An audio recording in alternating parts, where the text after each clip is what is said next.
अस्सलाम वालेकुम स्टूडेंट्स। जी बेटा, अब आप अपने उर्दू की किताब के सफ़ा नंबर 110 पे आ जाएं। हम इसकी रीडिंग स्टार्ट करते हैं। आप मुश्किल अल्फाज को मेरे साथ साथ अंडरलाइन करते जाइएगा, मैं फिर आपको उसकी मीनिंग लिखवाती हूँ। अरे पहले अपने आप को तो देखो, पहाड़ जैसा तुम्हारा जिस्म है और पंखे जैसे कान, फिर चलते भी लंगड़ा कर हो। मुझे नहीं करनी तुमसे दोस्ती। ये कहकर टिंकू ने एक केला जोर से टोनी के सर पे मारा और हंसता खिलखिलाता दरख्तों पर उछलता कूदता दूर भाग गया। टोनी बेचारा आंखों में आंसू लिए उसे जाता देखता रहा।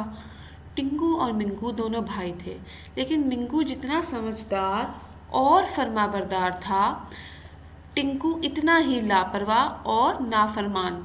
कोई भी इसकी शरारतों से महफूज नहीं था। उसके वालिदैन भी इसकी हरकतों से सख्त तंग आ चुके थे। वो टिंकू को बहुत समझाते, लेकिन वो उनकी कोई बात नहीं सुनता था।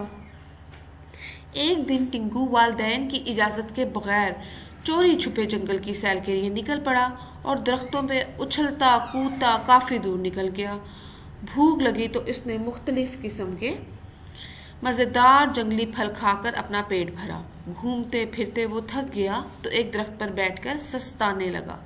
अचानक उसकी नज़र दरख्त के नीचे खेलते हुए शेर के बच्चों पर पड़ी। उसे शरारत सूझी। वो दरख्त की शाखों पर झूलता तेजी से नीचे आता और कभी शेर के बच्चों के कान खींचता तो कभी उनके सर पर जोर से अपना हाथ मारता।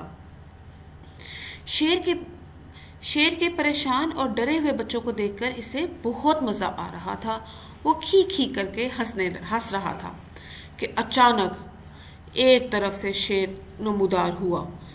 शेर को देखकर टिंकू के औसान खता हो गए। उसकी सारी शरारत धरी की धरी रह गई और वो जान बचाने के लिए तेजी से उछलता कूदता वापस भागने लगा। जी बच्चों, आप लोगों ने मुश्किल अल्फाज को मेरे साथ अंडरलाइन किया है। अब मैं आपको इन अल्फाज के मानी लिखवाती हूँ, आप मानी लिखें। फरमाबरदार, हुक्म मानने वाला, लापरवाह, जिसको किसी की परवाह ना हो, नाफरमान, हुक्म ना मानने वाला, सस्ताने, आराम करने, नमूदार, जाहिर होना, औसान खता होना, घबरा जाना, धरी की धरी रह गई, खत्म हो गई। जी बच्चों, इस पेज के मुश्किल अल्फाज आप लोगों ने लिख लिए हैं। अब हम अपने नेक्स्ट पेज की तरफ आते हैं। सफ़ा नंबर 111। भागते भागते टिंकू घने जंगल में पहुंच गया, जहां हर तरफ अंधेरा ही अंधेरा था। अब घर कैसे जाऊं, वो डर कर रोने लगा।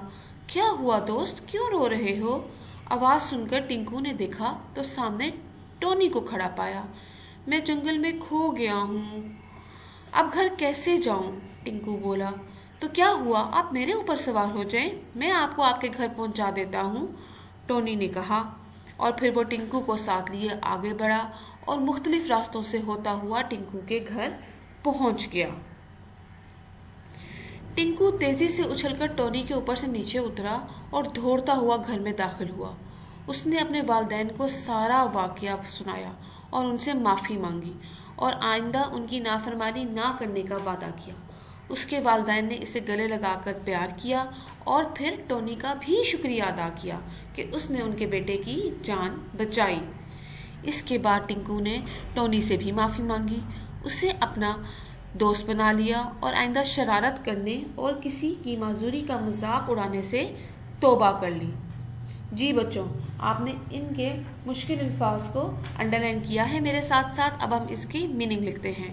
खो गया, गुम हो गया, वाकया, किस्सा। जी बच्चों, यहाँ पर एक कॉलम बना हुआ है, उसमें लिखा हुआ है आए मजीद जाने। इसको भी हम पढ़ लेते हैं।